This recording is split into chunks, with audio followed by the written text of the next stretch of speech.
Le confort d'été prend de plus en plus d'importance avec le réchauffement climatique. Même sur les Pays de la Loire, on va se retrouver dans la situation où, avec des maisons assez isolées aujourd'hui, ça va avoir énormément d'importance.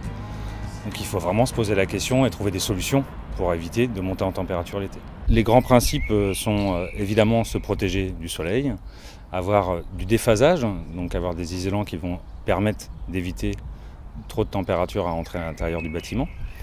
D'avoir également de l'inertie dans le bâtiment pour lisser un petit peu les températures.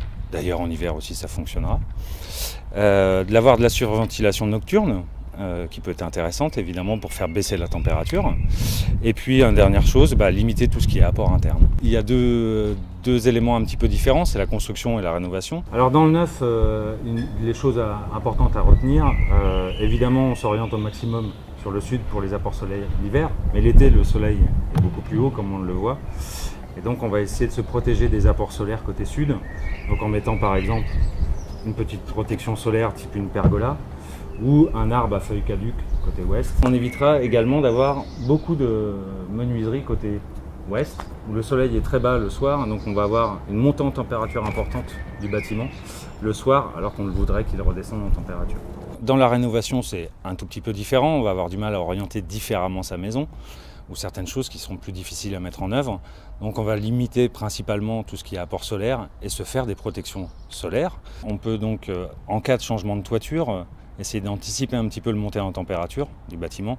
Donc mettre des isolants avec du déphasage pour éviter les degrés de rentrer à l'intérieur de la maison et qu'ils puissent ressortir au moment où il fait plus frais à l'extérieur et donc inverser la tendance. Donc un déphasage de 9 à 10 heures paraît intéressant sur le côté toiture. Éviter tout ce qui est fenêtre de toit ou tout de moins d'avoir des volets extérieurs pour éviter l'effet de serre.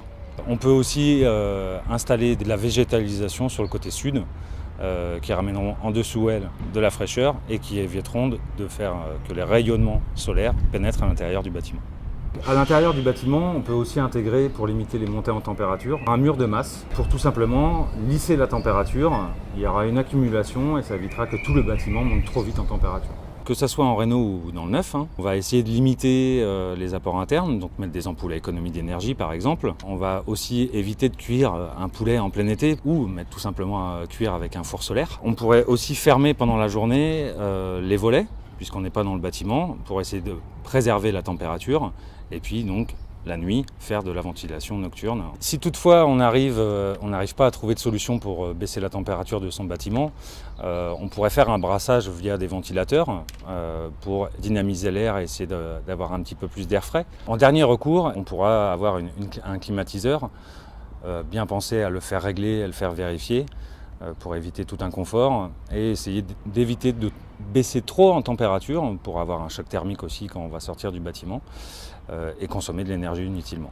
Pour plus d'informations, évidemment, vous pouvez contacter les espaces Infoénergie et les différents guides de l'ADEME qui vous expliqueront plus en détail les éléments sur le confort d'été.